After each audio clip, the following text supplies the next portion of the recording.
आज से 600 वर्ष पहले लिखी हुई वो अमृतवाणी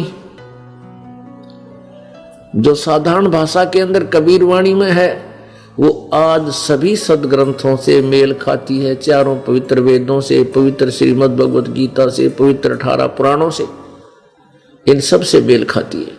लेकिन ये परमात्मा उस समय भी इसी अमृतवाणी का प्रचार किया करते थे, यही ज्ञान बताया करते थे जो दास बता रहा है।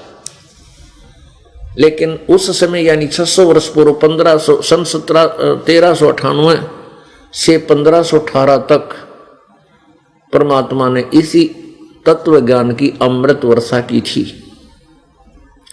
लेकिन उन अज्ञानी ऋषियों और ब्राह्मणों ने, जिनको सदग्रंथों का ज्ञान नहीं था, लेकिन वो संस्कृत भाषा अवश्य जानते थे, इसलिए उन अज्ञानियों ने परमेश्वर का बाइकाट किया, विरोध किया कि झूठ बोलता है, ये सदग्रंथों के बारे में नहीं जानता क्योंकि ये संस्कृत से अपरिचित है, ये संस्कृत लैंग्वेज नहीं जानता, ये झूठा है, कपटी है, ब्रह्मा विष्णु महेश के माता पिता नहीं है, ये अजरो अमर है। हम सदग्रंथों में पढ़ते हैं, शिव पुराण में लिखा है, विष्णु पुराण में लिखा है, ब्रह्मा पुराण में लिखा है और देवी पुराण में लिखा है, ये अजरो अमर है, सर्वशक्तिमान, इनका कोई माता पिता नहीं। तो पुण्यात्मा उस समय उनकी दाल गलगी अज्ञानियों की, क्योंकि जनसाधारण इस बात को मानता था कि कबीर जी अशिक्षित है, संस्कृत नहीं जानते, इसलिए ये ब्राह्मण लोग जो संस्कृत जानने वाले हैं ये सच्चे हैं कि कबीर जी सदग्रंथों के बारे में नहीं जान सकते क्योंकि ये अशिक्षित है। पर पुण्यात्माओं, एक भाषा के जानने से कोई विद्वान नहीं बन जाता। जिसको संस्कृत आती है, अंग्रेजी नहीं आती, तो वो अंग्रेजी में अविद्वान है, अशिक्षित है। और परमात्मा प्रत्येक आत्मा की वाणी समझता है, वो प्रत्येक धर्म की वाणी समझता है, अपनी पशु पक्षियों की भी वाणी को समझता है और उनको समझा भी सकता है। परमेश्वर ने 600 वर्ष पहले ये वाणी इसलिए बोली थी कि आने वाले समय में, ये समय परमात्मा ने पूर्व निर्धारित किया हुआ था कि कलयुग में जो दूसरी पीढ़ी होगी, अब ये दूसरी पीढ़ी है, ये दूसरा मध्य का चरण चल रहा है। प्रथम चरण में परमात्मा स्वयं आए थे कलयुग में, उसमें सभी जनता अशिक्षित थी, केवल ब्राह्मण लोग ही, उनका वर्ग ही कुछ वही पढ़ा करते थे, सभी नहीं, कुछ पढ़ा करते थे,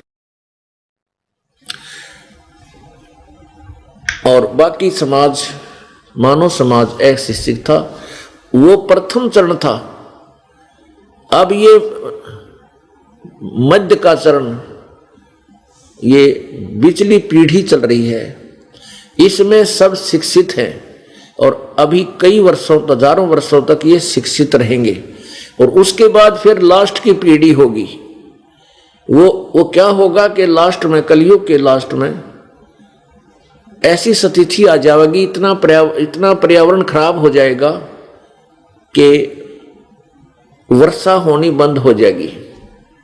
पृथ्वी के अंदर यानी 3-3.5 फुट तक,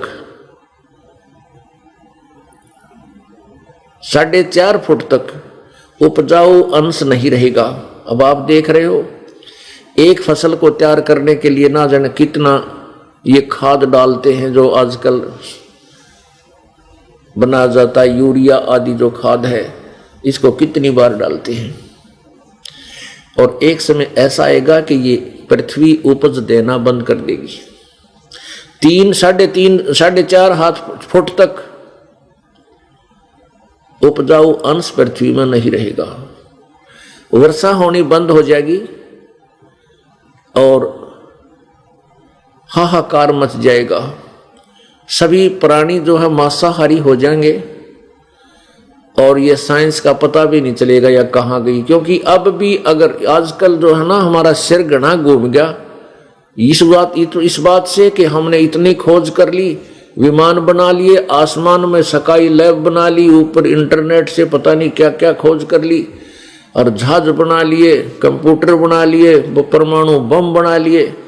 अगर 4 वर्ष वर्षा ना हो, ना तो ये जहाज चले खड़े खड़े उन एयरपोर्ट पर, इनमें जर लगे, ना ये कंप्यूटर चलन या पावर, ना इनकी ये किसी को ऐसी स्थिति हो जाएगी कि ये दरे के दरे रह जाएंगे सारे ये आकाश के जितने भी बनाए हुए सिस्टम है। तो उस समय सभी प्राणी कृतघ्नी हो जाएंगे। सरेआम जो है झूठ बोलेंगे, चोरी करेंगे, कोई नहीं रहेगा, न्यायकारी राजा नहीं रहेगा।